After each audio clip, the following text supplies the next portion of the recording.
Saudara-saudara, mari kita membahas sekilas mengenai sejumlah konsep risk yang lain, terutama berkaitan dengan risk mapping, ya, dan juga risk culture. Ya, saudara-saudara sekalian, kita ketahui bahwa ada orang dalam menghadapi risk itu berani mengambil risiko.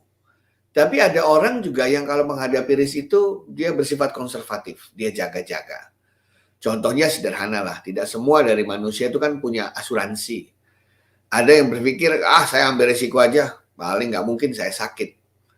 Kalau dia memang tidak sakit, maka beruntunglah dia. Tapi kalau dia sakit, habis uangnya. Tapi ada orang yang tidak berani mengambil risiko, dia mengambil asuransi. Jadi kalau dia sakit, semua diganti oleh perusahaan asuransi. Tetapi kalau tidak sakit, ya tentu saja dia rugi sudah mengeluarkan uang untuk membayar premi. Itu yang namanya risk appetite, yaitu seberapa besar seseorang itu berani menghadapi risiko, ya, atau selera risiko itu tadi. Nah, tiap perusahaan ada orang yang setengahnya berada dalam satu ekstrim, yaitu sebagai risk takers, ya, risk taking, ya, atau risk averse gitu. Orang yang menghindari risk atau bersifat konservatif terhadap risiko. Sementara yang satu lagi berani mengambil risiko. Nah, model appetite atau selera risk orang itu berada di dalam dua ekstrim ini.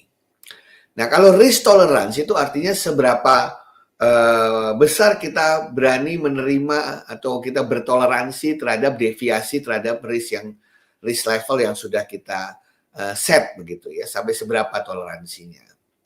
Ya, jadi misalnya kalau kita menghadapi tadi ya, kita ingin menghadapi permasalahan wah bisa rugi nih, ruginya berapa? Saya pokoknya kalau ruginya di atas 300 juta, saya nggak mau ambil risiko, lebih baik saya beli asuransi. Bagaimana kalau 290 juta? Still oke lah. 310 juta, ya oke lah, masih berada dalam batas toleransi. Nah, itu adalah batas toleransi yang dikatakan sebagai kalau kita setting satu level, maka kita masih bisa mentoleransi di sekitar level itu kita masih oke. Tapi lebih dari level toleransi, maka kita akan berubah pemikiran kita. Apakah kita akan risk taking atau risk averse. Nah, untuk membantu kita, biasanya dipergunakan yang namanya map risiko yang paling banyak dikenal orang. Yaitu merupakan matriks dua dimensi di mana ada dua aksis. Satu terkait dengan probabilitas atau frekuensi kemungkinan besar risk itu terjadi. Ya, itu yang sumbu X. Sumbu Y adalah magnitude-nya atau impact-nya atau dampaknya kalau sampai risk itu benar-benar terjadi. Jadi tentu saja kalau ada suatu risiko yang menurut kita kemungkinan besar terjadinya tinggi dan kalau terjadi bisa mengganggu perusahaan, bahkan menghancurkan perusahaan, maka tidak ada cara lain, kita harus mengelola risk itu. Kita tidak bisa menghindarinya, kita harus memitigasi risk itu. Ya, jadi itu adalah area merah yang sangat unacceptable kalau kita tidak memiliki concern atau manajemen terkait dengan itu. Ya, jadi misalnya sebuah perusahaan yang dibangun di atas tanah yang sering sekali gempa bumi, padahal di situ ditaruh pabriknya dia. Ya, mungkin dia beli di situ karena murah begitu ya. Nah, itu harus benar-benar dipikirkan. Kalau sampai gempa bumi terjadi dan sangat sering, itu bisa rubuh manufakturnya, selesai dia produksinya. Oleh karena itu dalam membangun manufaktur mungkin dia harus membuat gedung yang anti gempa misalnya atau tahan gempa. Cost sedikit dia keluarkan untuk menghadapi itu. Itu adalah area merah ya, area yang tidak boleh tidak Anda harus memitigasinya. Area kuning sama, area kuning itu kemungkinan terjadinya medium to high dan manajemennya juga medium to high. Itu unacceptable, harus dimitigasi, harus punya strategi terkait dengan risiko itu. Nah, kalau kemungkinan terjadinya kecil, dampaknya kecil, atau kemungkinan terjadinya medium kecil, dampaknya pun tidak serius, bolehlah itu kita accept risk itu. Kita terimalah. Kita tidak usah mitigasi, kita terima ya istilahnya.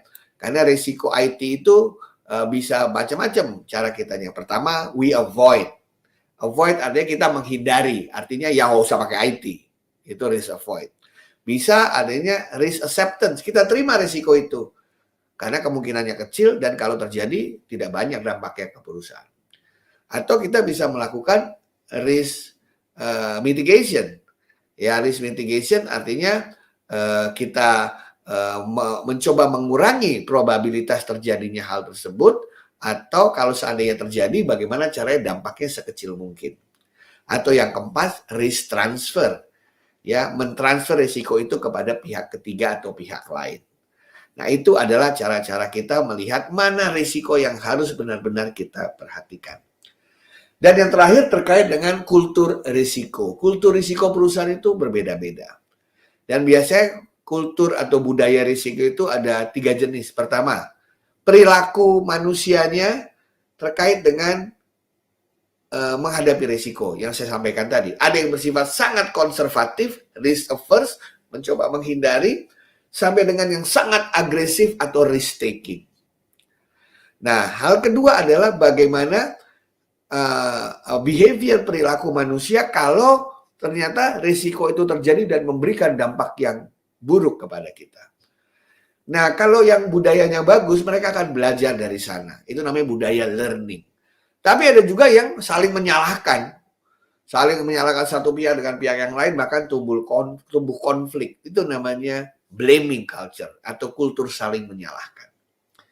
Dan yang ketiga terkait perilaku terkait dengan pemenuhan terhadap compliance. Kadang-kadang memenuhi aturan regulasi itu kan membutuhkan biaya, membutuhkan effort. Ada orang yang dengan bergembira melakukan usaha agar comply dengan aturan, dengan standar yang berlaku. Tapi ada juga yang ngapain susah-susah, begini aja oke kok. Nah, ini adalah yang namanya risiko culture risk. Tentu saja yang diharapkan yang berwarna hijau. Kita punya learning culture, kita punya compliance culture, dan mengambil appetite risk sesuai dengan assessment dari matrix tadi. Demikian saudara-saudara cara menganalisis risiko dan bagaimana membentuk kultur atau budaya risk yang baik dalam sebuah perusahaan. Terima kasih.